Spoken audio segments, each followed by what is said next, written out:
అండి. హాయ్ అండి. నెట్‌ఫ్లిక్స్‌లో 'పుష్ప' రీలోడెడ్ వర్షన్ రిలీజ్ అయింది కదా! సో చూసారా?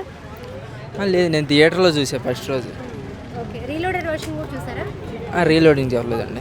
నేను పుష్ప 1లో 2లో చేశాను, కానీ ఆ సీన్ కట్ చేశారు, చాలా బాధపడ్డా. ఎక్స్‌పెక్టేషన్స్ ఎలా ఉన్నాయి? ఇప్పుడు ఒక రీలోడెడ్ వర్షన్ నెట్‌ఫ్లిక్స్‌లో యాడ్ చేస్తే ఎటువంటి సీన్స్ యాడ్ చేయొచ్చని అవును, అది పెళ్లి సీను ఇంకొక 20 మినిట్స్ ఏదో పెరిగిందన్నారు, 20 మినిట్స్ యాడ్ చేశారు. అంటే థియేటర్లో అంత సినిమాని చూడలేరు కాబట్టి, నెట్ఫ్లిక్స్లో వదిలేరు కాబట్టి ఇంట్లో కూర్చొని మంచిగా చూడొచ్చు. అంటే ఇప్పుడు ఓటీటీ రావడం వల్ల టీవీ ఛానల్స్ ఎవరు చూడట్లేదు అని అంటున్నారు కదా!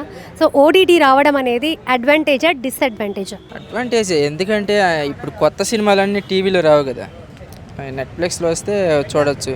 టీవీకి దీనికి కంపేర్ రెండు మంచిదే. దానికి షోలకు చూసుకోవడానికి టీవీ పనికి వస్తే, ఇది పెద్దవాళ్ళు చూసుకోవడానికి పనికి వచ్చే టీవీ. నెట్ఫ్లిక్స్ ఏంటంటే మనం ఎక్కడికైనా పోయేటప్పుడు, జర్నీ చేసేటప్పుడు కానీ ఇలాగ ఉపయోగపడుతుంది.